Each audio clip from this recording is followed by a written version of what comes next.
Nkomye nate wano ku Uganda at large era essaawa eno Uganda yaffe zoometa yaffe bwetyo eyolekedde Mengo mu bufumbo bwa Kabaka mwe tuli butereevu mwe tusonze. Mayiga bannange annyonnyodde lwaki Omutanda teyalabikako nga Nnabagereka akuza emyaka 25 mu bufumbo. Era wano wasinzidde okujerega Nambooze n'ensereko amuyisaamu eggaali. Gwe bwenna alina ebirwadde oba alina omuntu alina ebirwadde ebyekuusa ku pressure, sukaali, omuntu alina obulwadde bwa prostate, omuntu alina obulwadde obwekuusa ku kansa kisinziira stage kwali, omuntu alina obulwadde bw'ekibumba, ekibumba kirwadde, ensigo, kidini ndwadde, omutima, ebizimba ebyenjawulo. Era muganda wange tosaanye kubeera nga osirika busirisi oba nga ensi ogivaako ogamba nti kati kale ekijja kijje. Gwe jangu wano ku Uganda at large mu nnamba zaffe ezisembyayo, emu esembyayo 1.5 endala esembyayo 7.3. Muganda wange nsobola okubeera nga nkudayirekitinga era nga nkukwasa omusawo omukugu nze gwe navumbula okusinziira ku ripooti ze bamuwaako era ne mukakasa nti ngenda kusaasaanya ensi yonna. Nze nkuwa ennamba just tewali kintu kyenkwetaaza kirala kyonna nti oba obukwakkulizo bwe butyo kuwa ennamba eyo. Gwe just ku WhatsApp niwe tuba tetwogedde n'oŋŋamba nti ennamba ya musawo nga nze nkikuteerako. Kale muganda wange asiika obulamu tassa mukono. Kibi nnyo abantu bafe okubeera nga bafa naye nga ate waliyo abasawo abakugu naye nga bali eyo bali undercover nabo bennyini batya okubeera nga bajjayo emitwe. Neweebuuza ye kiki nnyo tufaaki. Kati mune Katikkiro wa Buganda Charles Peter Mayiga ono munnange bamutadde ku nninga annyonnyole lwaki Kabaka Ronald Muwenda Mutebi teyalabiseeko mu bifaananyi ne maama Sylvia Najjenda Luswata Nnabagereka nga bajaguza emyaka 25 mu bufumbo obutukuvu. Munnange Mayiga nga bamutadde ku nninga annyonnyole, bamutadde mu katu annyonnyola nti nga bamulumiriza nga balumiriza nti Kabaka asobola atya obutalabikako mu bifaananyi ne mukyala we Nnabagereka bwe bagattibwa bombi mu 1999 nga bajaguza omukolo ogw'ebyafaayo mu bulamu bwabwe ate n'alabikako nga alambula Abaganda abalala mu bifo ebyenjawulo nga ayambadde munnange mu ngeri y'ekisaazisaazi. Mu kwanukula Mayiga yategeezezza nti abasawo baagaana Kabaka okukola ennyo asobole okuwummula obulwadde obumuluma nga n'okwetaba mu bijaguzo eby'obufumbo bwe ne Nnabagereka eby'emyaka 25 bukya bagattibwa ku lutikko e Namirembe gye gimu munnange ku mirimu Kabaka egyamugaanibwa okubeerako. Bw'anaasemberera Nnabagereka ayinza ate era okuddiramu awo nattuka obulwadde. Tukadde jjukira wano nga Kabaka yakadde twalabanga bamwaniriza Nnabagereka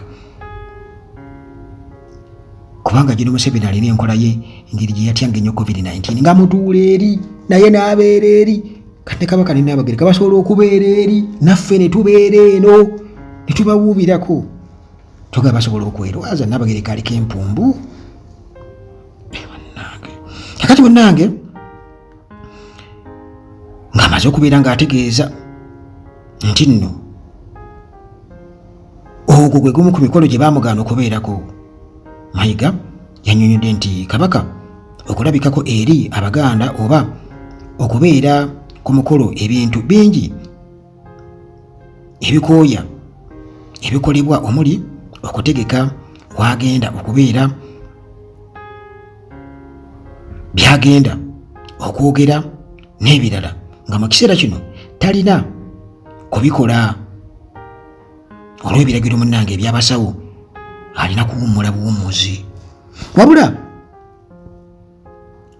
nga abantu beewuunya okunnyonnyola kwa Mayiga era bwe batyo nga bamubuuza nti Kabaka abasawo gwe baalagira okuwummula ate nga alabwako mu bifo eby'enjawulo nga atambula n'okuwuubira ku Baganda oba ku Buganda.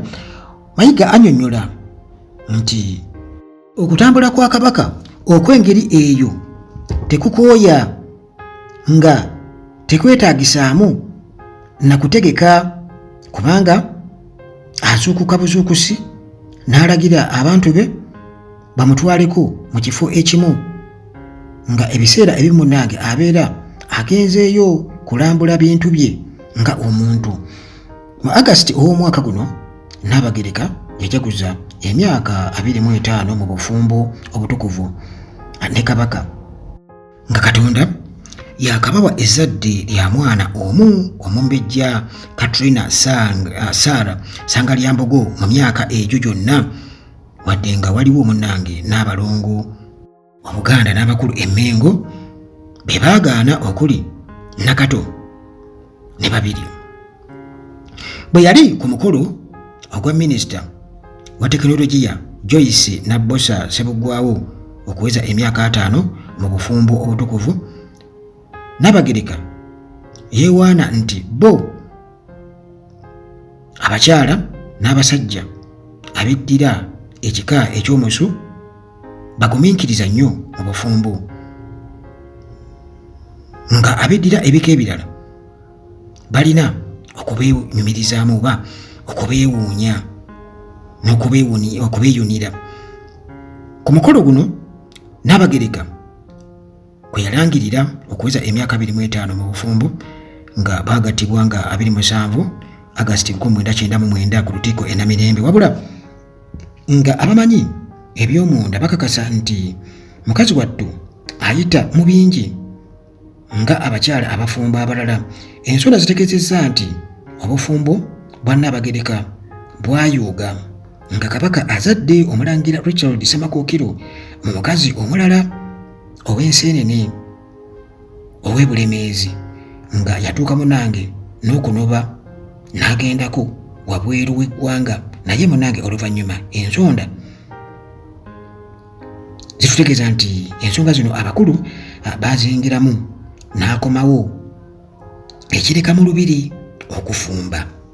Katono Katikkiro Mayiga yategeeza abasajja mu Buganda obutatya bakazi baabwe okuzaala ebbali, n'abasaba munnange bazaale abaana ate tebabakweka, nga yabawa amagezi omugenzi Alhaji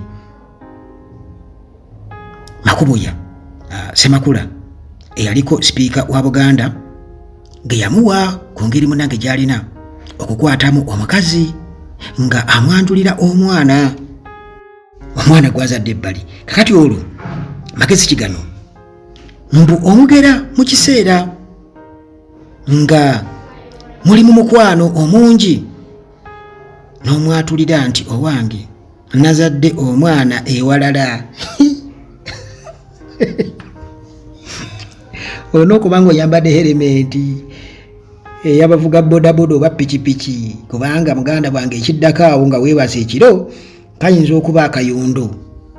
Kakati mbuke magezi mbujjasa omwatulya bwatuze owange muli mu mukwano nazadde omwana ebbali zogamba wakamulya genda eri.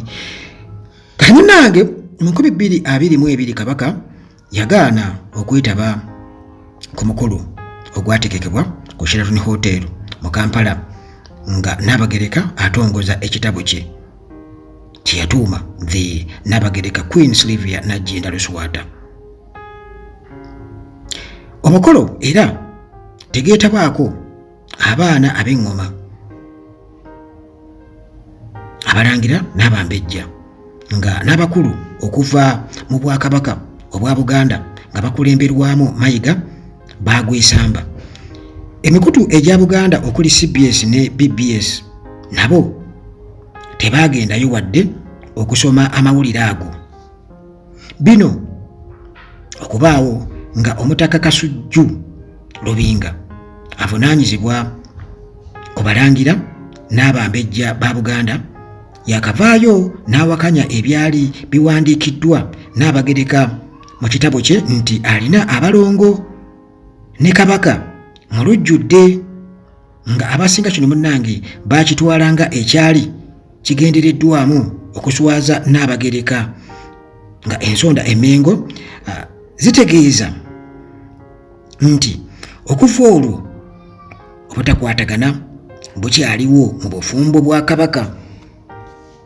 Kabaka bwe yagenda e Namibia okujjanjabibwa, abantu bwe yawa olukusa okusalawo ku bulamu bwe kwaliko Mayiga, muto we Omulangira David Kintu Wasajja ne mwannyina Omumbejja Lubuga Agnes Naabaluga, nga Nnaabagereka teyaliiko. Wabula munnange Katikkiro ategeezezza nti Kabaka ayinza okuba nga yasisinkana Nnaabagereka mu kyama ne bajaguza emyaka 25 mu bufumbo obutukuvu. Mayiga munnange bongera okubeera nga bamuteeka ku nninga annyonnyole enkolagana ye n'omubaka Betty Nambooze ow'emukono, n'ategeeza nti ye nga omuntu talina buzibu bwonna ku Nambooze. N'annyonnyola nti ekifo ky'okubeera Katikkiro wa Buganda kyamaanyi nnyo nga kimwetaagisa okulowooza ennyo nga talina munnange budde bukaayana na mubaka wa Paalamenti.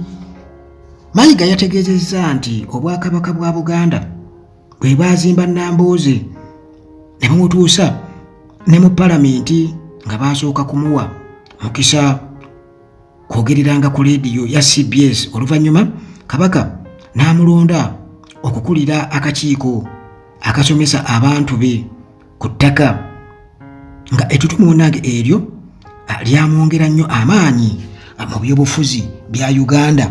Ono yagasseeko nti mu 2008 gavumenti ya General Museveni yamukwata ne bamutambuza Uganda yonna nga ali ne Nambooze, nga omusango okubavunaanibwa kwogera ku nsonga za Buganda ekyali munnange kiyinza okubeera nga kyanyiiza nnyo gavumenti.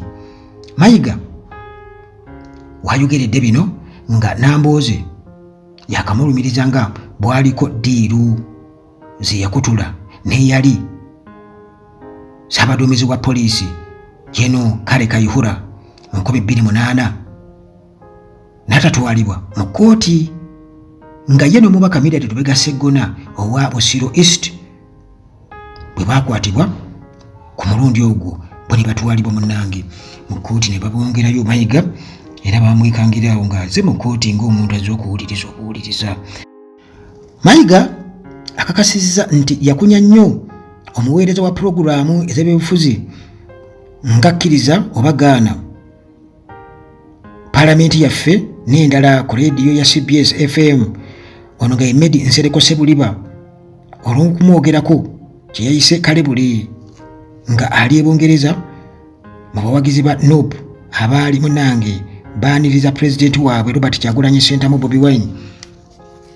Nsereko yakakasa abawagizi ba Bobi Wine e Bungereza nti Mayiga yavunaanyizibwa ku by'okugaana Bobi Wine abawagizi be n'abooludda oluvuganya abalala okukyala ku CBS n'emikutu egy'Obwakabaka emirala. Kale bw'atyo ye n'abyesamba n'abagamba nti oyo Mayiga gwe bamubuuliza ddala gwe bamubuuza. Mayiga yategeezezza nti yakunya Nsereko nga yasanga akaseera akazibu, n'amutegeeza nti munnange ebyo yabyogera okwejja ku bawagizi ba Bobi Wine abaali munnange bamutabukidde. Mayiga yategeezezza nti talina mukono gonna ku kugaana abooludda oluvuganya kulabikako ku mikutu egy'amawulire egy'Obwakabaka kubanga munnange bagiwa obwetengereze